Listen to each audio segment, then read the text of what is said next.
Hey guys, it's Cameron again. I decided I would do my top 5 favorite books to read at Halloween time, including a couple of honorable mentions. The first Halloween themed book I have to talk about is The Halloween Tree by Ray Bradbury. Now, Ray Bradbury and I kind of have a love-hate relationship. I love his ideas. I love the things that he comes up with. He has great stories and they're all fleshed out very nicely, but the one thing I have a problem with is his writing.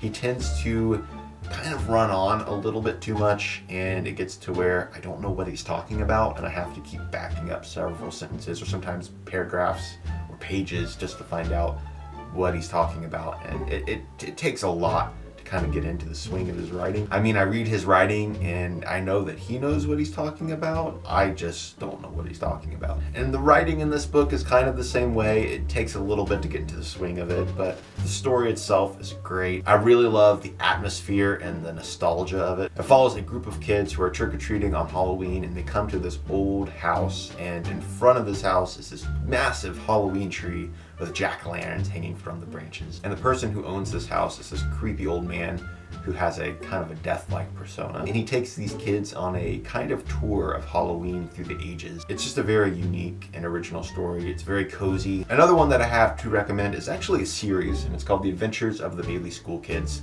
This is a massive series with several books. I'm sure there are at least 70 books in the series by now. And it just follows a group of friends at the Bailey Elementary School. And each book just kind of focuses on a new teacher that the kids have, and the kids suspect their teacher of being either a vampire or a werewolf or something like that.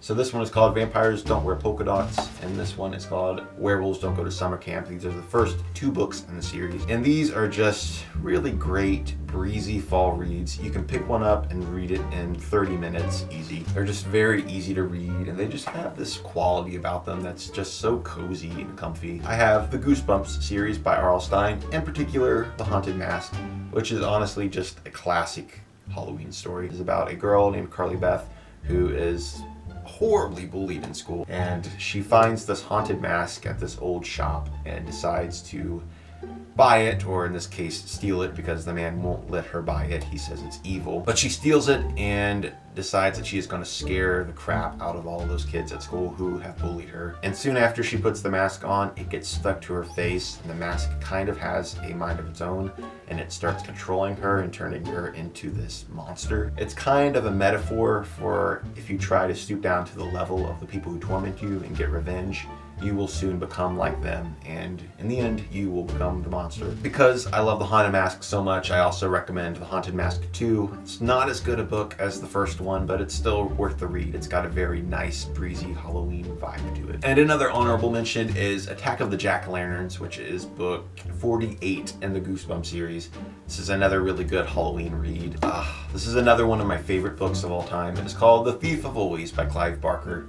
Now, Clive Barker really freaks me out. I don't really enjoy his movies because they're very gross, and I feel like he's really gross as a person. But I love this book. This book is amazing. It is about this kid who is swept away to this house, and I guess you can say this house is kind of a dream house. It's just a place of play, and while you're in this house, you experience all 4 seasons of the year within a day. So when you wake up, it is Christmas morning, and then it slowly becomes spring, then summer, and then fall. And I love the whole book. I love every sequence of this book, but it's specifically a Halloween kind of book because there's a lot of scenes that take place at Halloween time, and it's just got this perfect autumn vibe about it, and I love it so much. It's so good.